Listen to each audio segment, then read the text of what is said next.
live at this moment, at this hour, at this season. I'm highly elected to be with you at this moment of the time. It's exactly some few minutes to 2, I suppose so. I don't know what time it is in your own part of the world. And it has rained, no cat and dog this time around. It has rained through the mornings, the early morning shower, and the weather has been cold. You can see me wearing my jacket to keep me warm.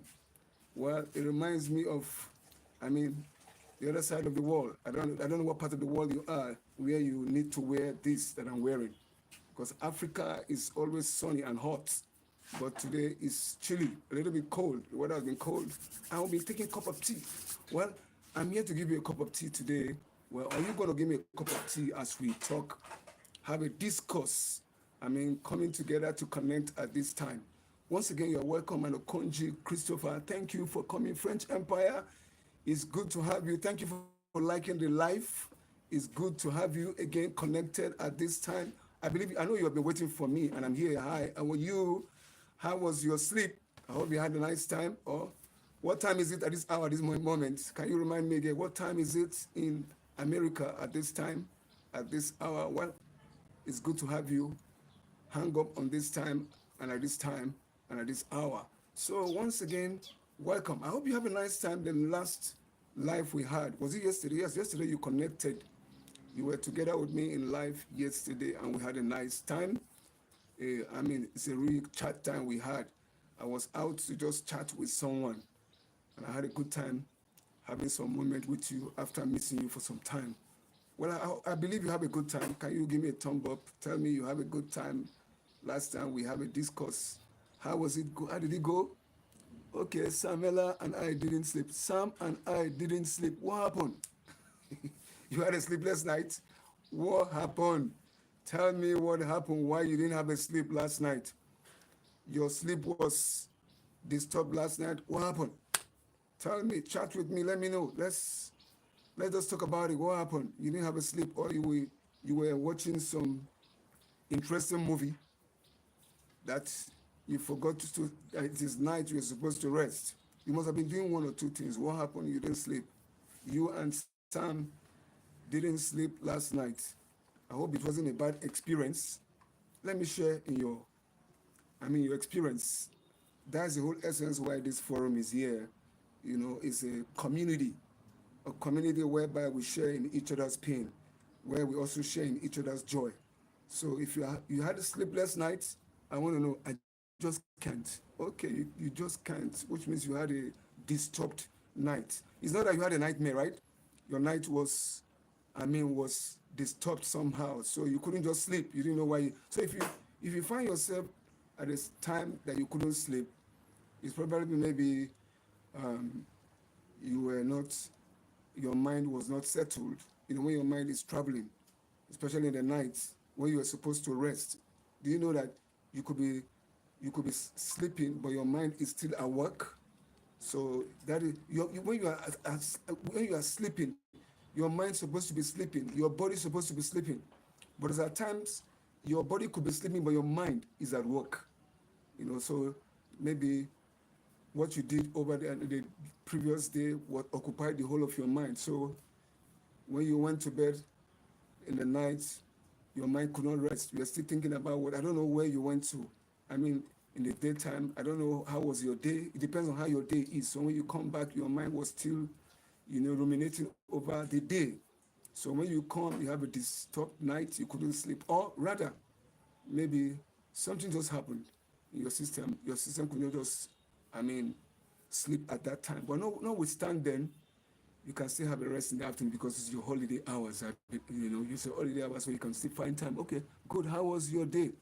Well, my day is still on. Beautiful. I just had some time with my wife right now. We just did some dancing steps. Have you been watching our dancing? I hope you've been watching our dancing. For some time we have not done it, but we are back on it again. We have been dancing. Have you been watching our dancing together? Mommy and I, we've been doing some good dance steps. You enjoy it? Okay. I will. Please do. Find time to watch it. Comment, like, go to Hard Talk Zone with Tina Okonji. You will see much of her dancing, also much of her videos. Please, she was live this morning. Make sure you encourage us in the work that we are doing. Great work that we're doing here. I'm telling you, is meant to be commended. And with people like you, I believe we have so much to do. And with people like you commenting, it encourages us, it boosts the work. It boosts our ego to do more. And I'm telling you, we just started this part of it just to add color to what we are doing. So please do tell us how you see it and how do you enjoy it. If there's anything we need to put on, let us know, and we will improve on it. Anything that starts, it takes time for it to build up. So once again, friend Choba, you are welcome. I am happy to have you around. Today, I'll be talking on the topic today. My topics come based on, on what I see happen around me. So I talk on them.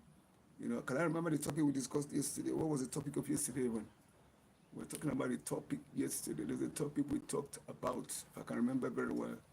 The topics just come, it comes based on what God laid in my heart and what happens around me. So I talk based on happenstance, things that happen around me, I'm sorry? No, not humanity. I talked about, I've forgotten the topic yesterday. I talked on something that I've forgotten. So, but we talked on something, and thank you very much for joining me. If you are just joining me, please give me a thumb up. Please, when you're holding your phone in your hand, go to the right hand side. You see 3 buttons, just punch it. You see comment, you see like the life. Please encourage me, and if you have not subscribed, please go subscribe. As you subscribe, press the notification button so that each time my video pops up, you'll be one of those that will see it, comment, and like. So once again, you are welcome. So today I talk on controversial issues, I said, as it lays in my heart. Today I'll be talking about why do nations go to war? Very interesting topic, right? Why do nations of the earth, fight one another when we ought to be coexisting? So my heartbeat is towards humanity. So you see, anything that encroaches on humanity not moving forward, it touches me. So that is my mind. My mind is just towards humanity advancing, not retrogressing. So that thought came to my heart. Why do nations of the earth go on war? You can see right now, Iran is fighting with Israel, has been fighting with Israel. I went down to read the reason for the fight. It's a long story. The reason for the fight has been a long, entrenched mindset that, Iran has against Israel. It's a long story. That's not why I'm here, but we might it's all bottleneck to what we're about to say. Why do nations of the earth go on war? Why do nations of the earth go on war? But let me start with the Bible. There's a Bible verse that talks about Rebecca. Rebecca is the wife of Isaac. And when she conceived, the Bible said that she was carrying 2 nations in her womb. 2 nations, that's twins coming. That is Jacob and Esau. Yes, that's the twins that is coming. So before even while they were in the womb, Bible tells us that God said, Jacob I love and Esau I hate. So the Bible said it's 2 nations. Thank God, Holy Spirit. See, the Bible said Rebecca was carrying 2 nations in her womb. If you suffice me to say right now, Rebecca was carrying 2 nations in her womb, which means Iran, and Israel. That's what God said, Jacob I love, which is Israel. Jacob is Israel. And he said, Esau I hate. So if you look at it very well down the history line, you'll see that Iran they are descendants of Esau. They are descendants of Esau. So 2 nations in the womb of a woman. So I just sat down and began to ask, now I'm beginning to have understanding. The Spirit of God is giving me clarity on why nations go on war. Why do nations go on war on the planet? It has started from the womb. If you look at it very well, when both of them were in the womb, they were fighting. They were fighting on who would first of all come out. But we know that Esau was the senior. Esau was the senior to Jacob. Because when a woman is about to give birth to twins, hi, French Empire, are you there? When a woman is about to give birth to two children that is in her womb, twins, the first to come out is the senior. And the Bible tells us that Esau was the one that came out. So he's the senior to Jacob. But if you look down the storyline, along the line, God has already declared in the womb that Esau and Jacob I like, Jacob I love, Esau I hate. So qualifying who gets the birthright, right, the choice of God was what was at work here. Because why? Rebecca herself understands the plan and the purpose of God. But Jacob, who is Isaac right now, did not go down the line with the plan of God. Because why? When he was about to bless the senior, when he was old, it was said that he asked Esau to go and bring him a porridge so that he can, give him the blessing. I'm just telling a story right now here. But we know what happened because Jacob was a swindler and a trickster. He tricked his elder brother and collected his brother's birthright. So that is down the line. So we can see it right now. The fight of nations started from the womb.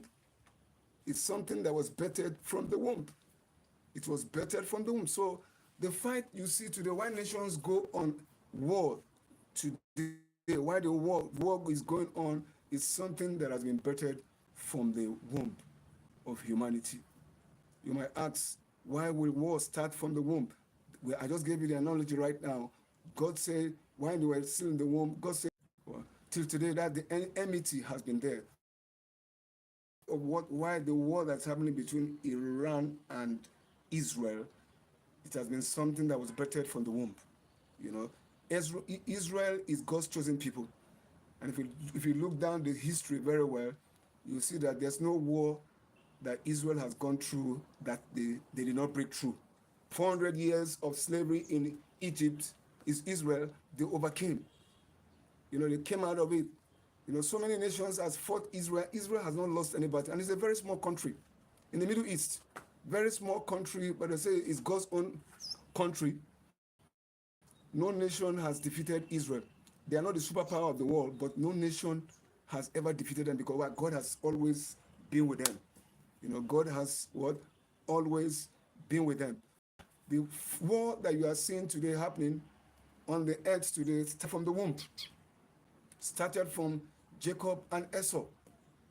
That was the foundation of how it is. And if you look at it down the line, when Jacob grew and became a man, have a family of his own, he was the one that gave birth to the 12th tribe of Israel. So I'm telling you history now. It's history that I'm quoting to you right now to to buttress what I'm trying to say, that why do nations of the earth go on war? So war has been from the womb. You see, God is the creator of the heavens and the earth. God is the possessor of the heavens and the earth. But there's a people that he has called his own. His chosen people. His chosen people on the earth. And those are the Israelites. So you see, God is the one that has originated everything and, is the creator of everyone. No one created himself. Even the devil does not have the ability to create. Anything that God creates, God sustains. So the war that has been going on the earth today has started from the foundations of the world. Let me put it like that. So I sat down. Why I came out with this chart is that I've been looking at it critically. There's war going on. We have had so many wars that went on on the earth. French Empire, if you're there. We have had World War One and Two.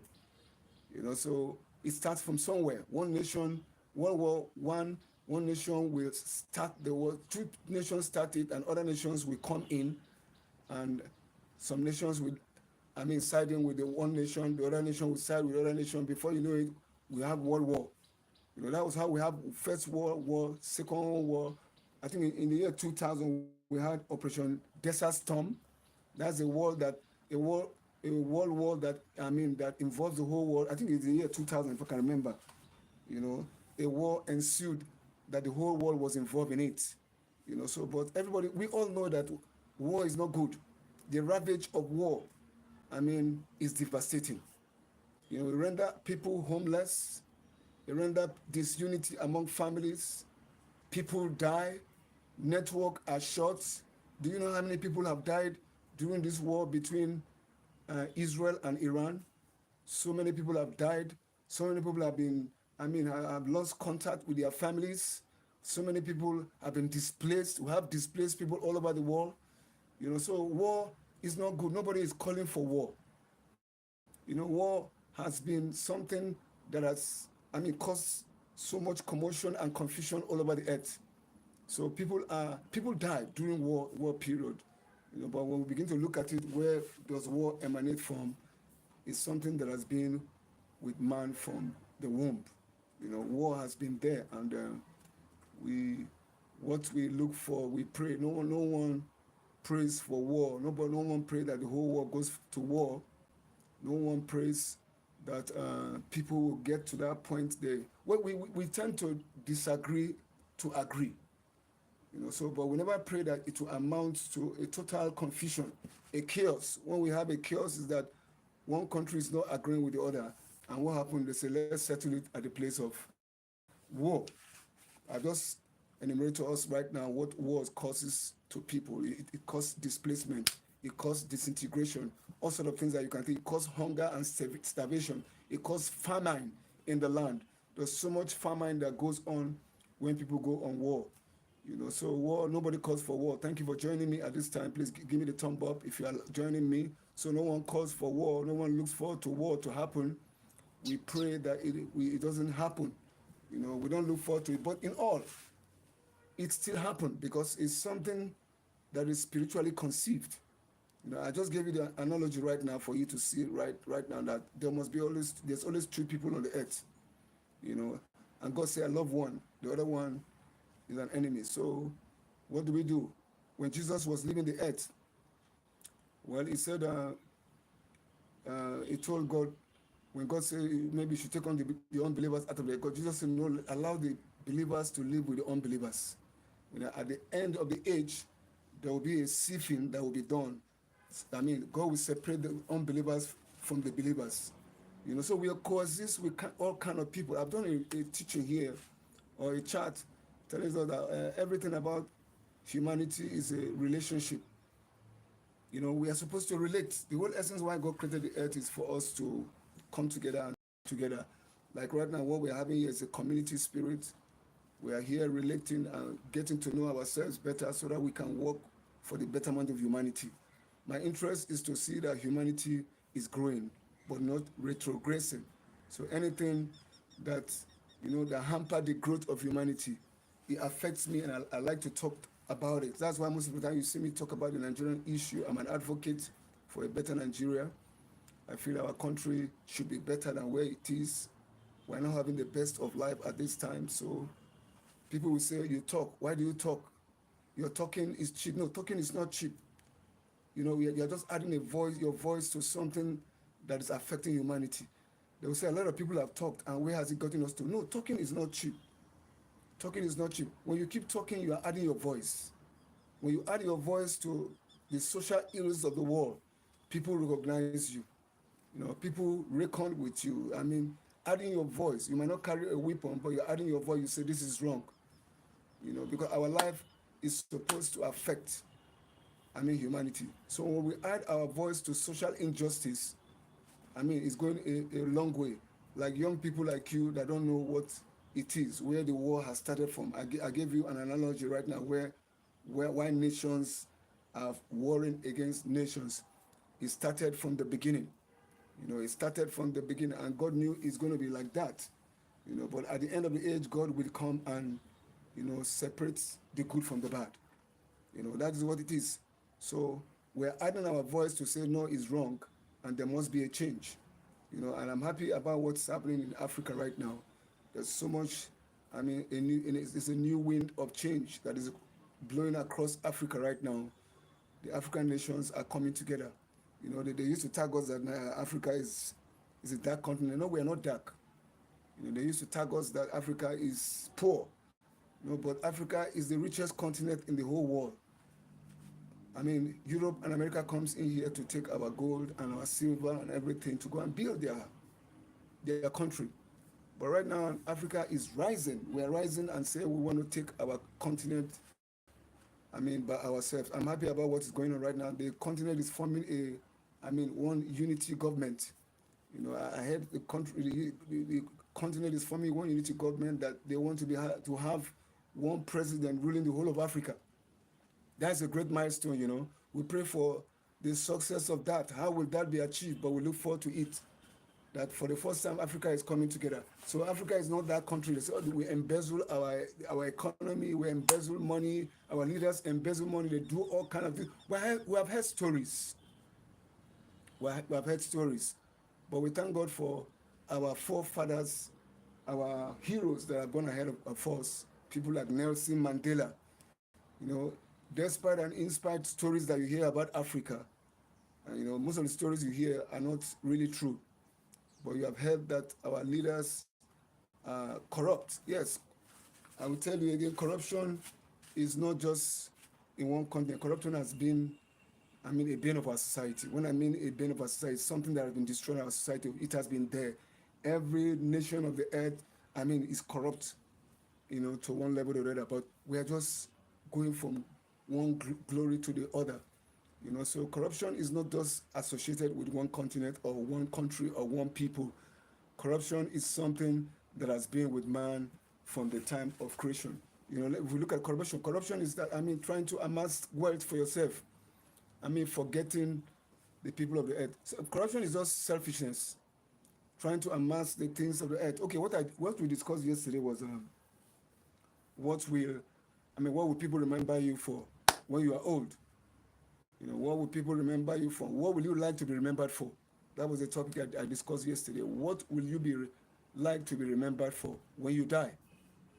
So you see, people, that's where corruption sets in. Some people want their names to be named after a street in their country. You will not be remembered for that. You will not be remembered for that. What you'll be remembered from is the work of your hands. Is the work of your hands. God has created man, to work. The essence why God created us to come to the earth. First of all, the earth is wired. The earth is God's investment, God's greatest investment.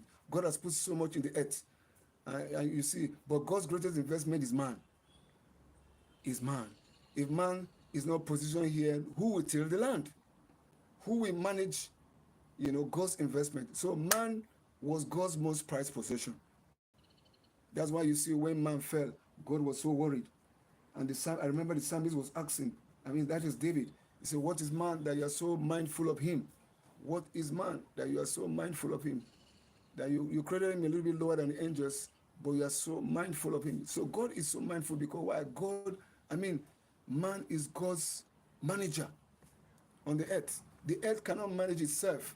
The animals cannot manage themselves. The plants cannot manage themselves. It takes a being created in the image and the likeness of God.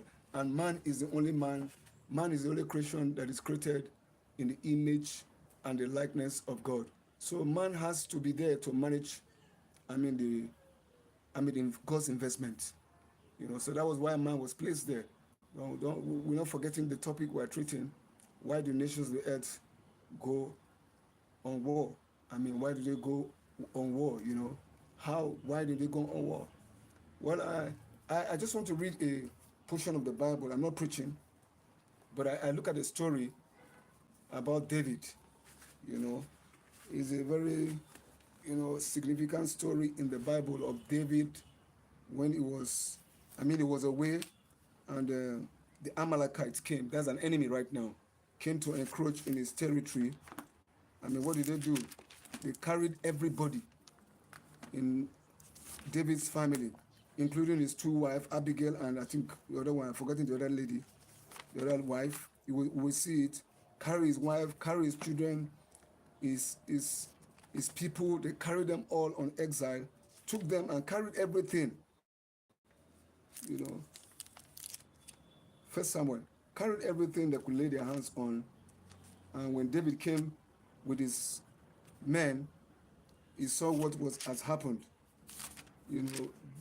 David was downcast. The Bible said David was actually downcast and he broke down. But one thing that he did that I actually, what was making me to read this scripture was that David encouraged himself. That was where the Bible said David encouraged himself in the Lord. Do you know what it is to encourage yourself in the Lord?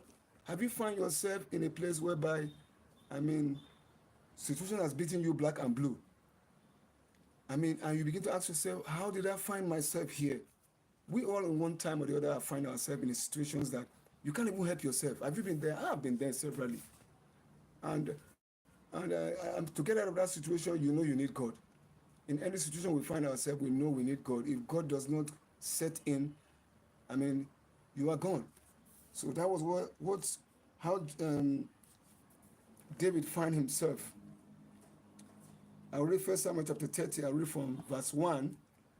We're barely 26 minutes into the live streaming. Please, if you are joining me, please give me a thumb up. Make me feel you are there. Your thumb up will encourage me to go on. Do you want me to go on? Or you want to say something? I want you to say something to me while we are live together. If you have anything to say, why do nations of the earth go on war? I just told you the reason. Or you have something contrary to that. You have something to contribute. Can you come on air?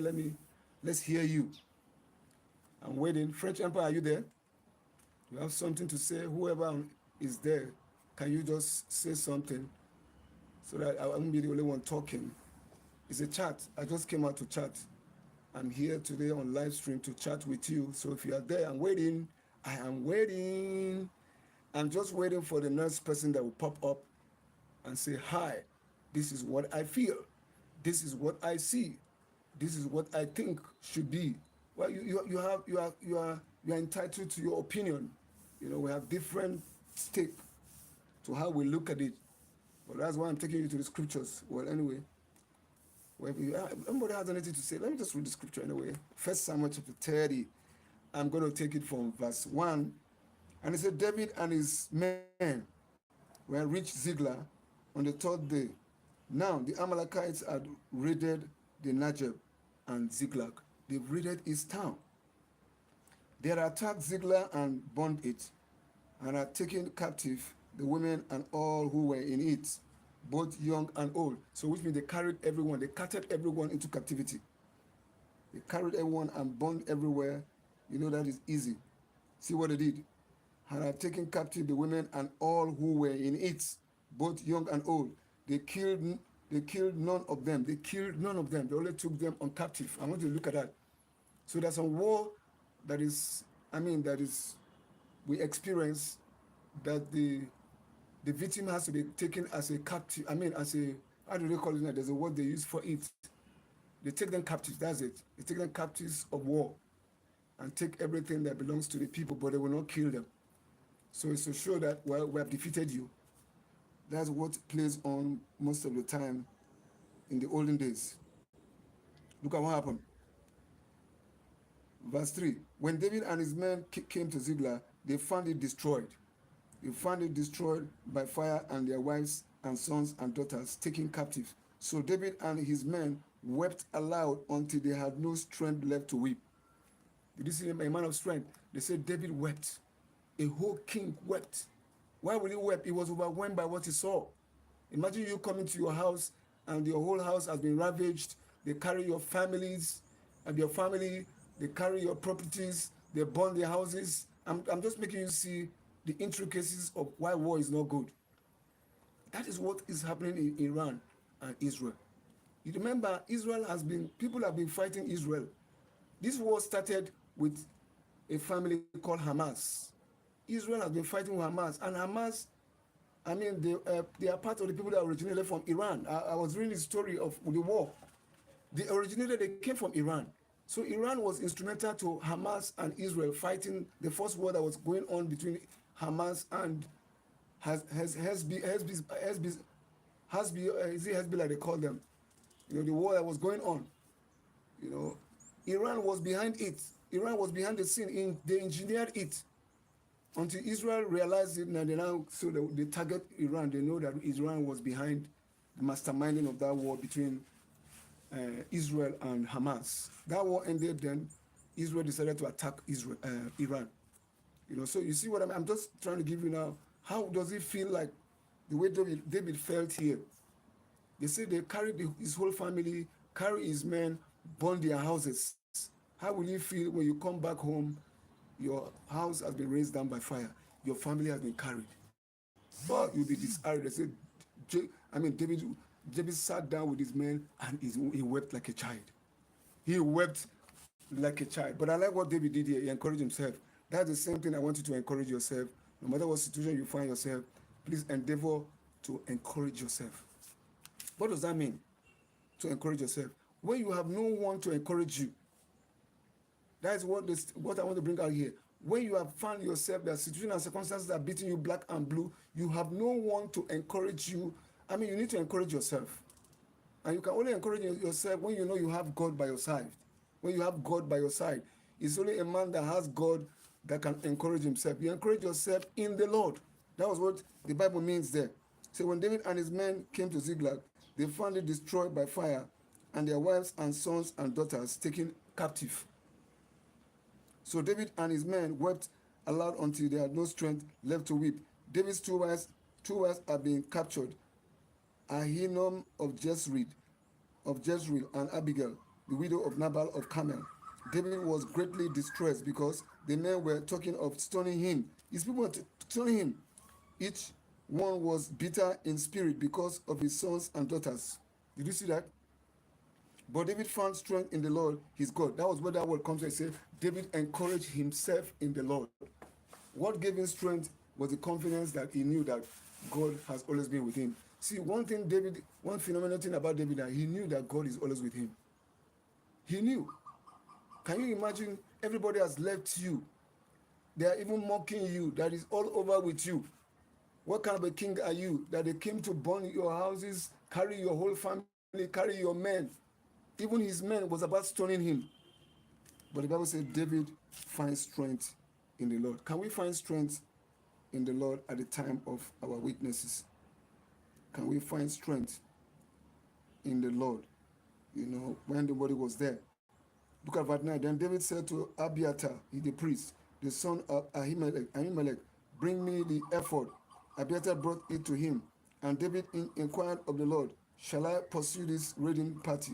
Will I overtake them? Pursue them, he answered. You will certainly overtake them and succeed in the rescue. So he inquired of the Lord because he found strength in God, and he inquired of the Lord whether he should go and launch an attack against these people. And what happened? We can see what God do. What God said. And God said, pursue them. He answered, you will certainly overtake them and succeed in the rescue. David and the 600 men with him came to the Bezor ravine, where some stayed behind, for 200 men were too exhausted to cross the ravine. But David and 400 men continued the pursuit. So he kept pursuing his enemies. So I encourage you today not to give up. Don't give up on yourself. Don't give up that the enemy will swallow you. You see, giving up on it is said that when you give up, for today's battle that you're supposed to fight, you will live to fight another day. But how many of us are sure if we have tomorrow? Tomorrow is a promissory note. No one is sure of tomorrow. You don't have tomorrow. What you have is today. So for every battle that you must fight that is confronting you, fight it today, because you don't have tomorrow. No one has, tomorrow as a promissory note. God never promised us tomorrow. It's today that he promised us. Your future is now. So whatever you're going to do now, decide what happens with your future. Whatever you're going to do. I like what David did here. Decide. Decide what happens to your future, how you're going to take care of what is happening to you right now. So don't postpone today's job for tomorrow, because no one has tomorrow. Tomorrow is for the living. Tomorrow is not for the dead. The life that you have right now is the life that God has given you. It's a privilege. So no one is going to live for eternity. Now that you have, what are you making use of the time that God has given you? So I'm so excited about what David did here. So excited. I'm excited. No, I'm not preaching, but it's like I'm preaching. I'm just trying to bring out, what war does to a people, and why war is not good, and why the Bible says in the time of war, we should, there should be peace in our heart in the time of war. There should be peace. In the time of, when there's no war, we should, there's a way he said it. He said, in the time, there should be peace in our hearts. Even when the crisis is going on in our life, there should be peace. The Bible says, be still and know that I'm there. So whatever situation you pass through in earth, know that God is with you. God has promised that he will never leave us nor forsake us. Whatever situation of life that you're going through, make sure you are not alone. No man is alone. No one is created to be alone. You could be lonely at a certain time, but no one was created to be alone. God is with you. That was what David exhibited here. He knew that all has been taken. Have you come to that situation in your life that all has been taken in your life? I've been there. All has been taken in your life, and you don't know where to to turn your head again. All you do is you turn to God. God, if it's not you, I'm wiped off. That was what I want to bring out here. David knew if God does not tell him to go after these people, he's all done. These people will stone him to death. His men that he went out with, that he came back with, will stone him to death. Because why? He's a king, but they lose confidence. There's something that will make people lose confidence in you. But don't you ever lose confidence in the God that you serve. Our God that we serve promises us in his word, I will never leave you nor forsake you. So I'm bringing out the strength that David exhibited here. I'll read the story because it's very interesting. Each time I think about it, it's an interesting story. Look at verse 9. David and his 600 men. No, let me go forward. Look at verse 11. They found an Egyptian in a field and brought him to David. They gave him water to drink and food to eat, part of a cake of pressed figs and 2 cakes of raisins. He ate and was revived, for he had not eaten any food or drink any water for 3 days and 3 nights. Let me move forward a little bit. I'm just trying to bring something out here. Look at verse 16. He led David down, and there they were, scattered over the countryside, eating, drinking, and reveling because of the great amount of plunder they had taken. Which means they went to the camp of the enemy. And if you are joining me, please give me a thumb up. I'm reading the book of 1 Samuel chapter 30, and I'm in verse 16. I'm just trying to bring an analogy here. Just trying to bring a point that will help us to see how David got back his family and got back the things that he lost through the strength of God in him. Let's look at it again. He said, he led David down, and there they were, scattered over the countryside, eating, drinking, and reveling because of the great amount of plunder they had taken. They went to the enemy camp and they conquered them. That was what happened. David fought them from dusk until the evening of the next day, and none of them got away, except 400 young men who rode off on camels and fled. David recovered everything the Amalekites had taken, including his 2 wives. So nobody died. Nothing was missing, young or old, boy or girl, plunder or anything else they had taken. David brought everything back. He took all the flocks and herds, and his men drove them ahead of the other livestock, saying, "This is David's plunder." So I want you to look at that. So this is a great story anyway, but it's to buttress that, when men go to war, they should go with God. Till today, as I'm talking to you, that is a great strength. And David was a great king in Israel, a very great king, prominent king. He's a man after God's heart. There was so much said about him. David, so much was said about him, and I'm telling you, that is what Israel today is experiencing. The strength of Israel today can be pictured from here.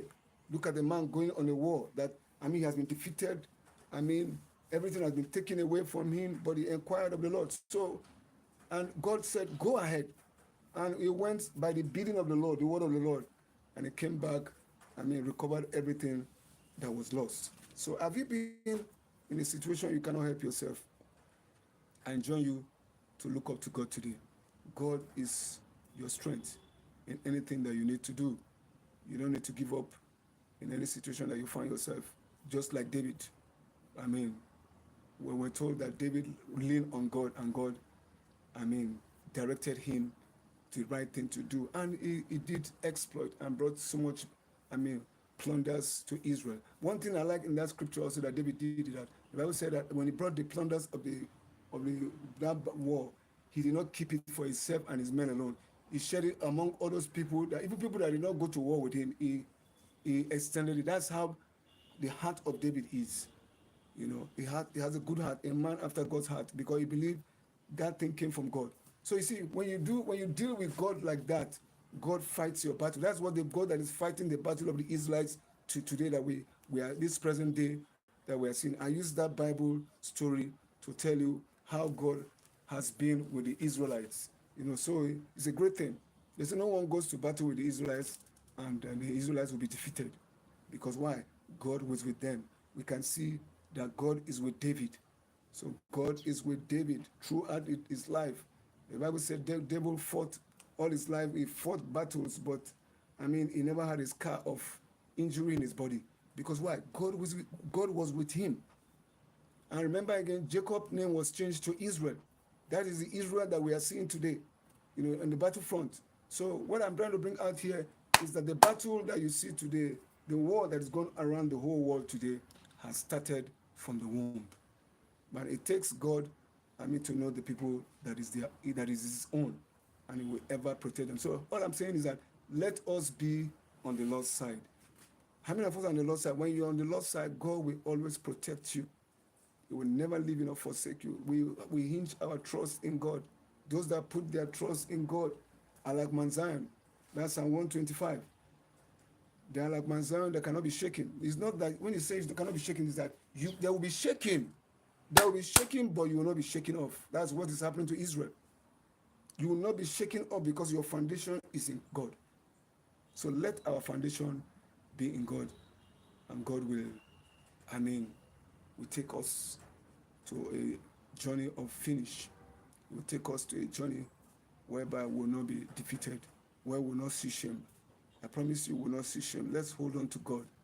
So once again, please, I enjoin you to go watch my shorts. Is meant to encourage you that you in God you don't give up. Even when you are gotten to that level where you are giving up, you don't need to give up.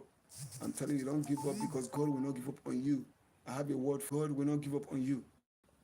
God will still be there for you, because he will never leave you nor forsake you. So I hope to see you when next I come live again. Thank you for joining me at this hour, and thank you for being there. Thank you for standing there.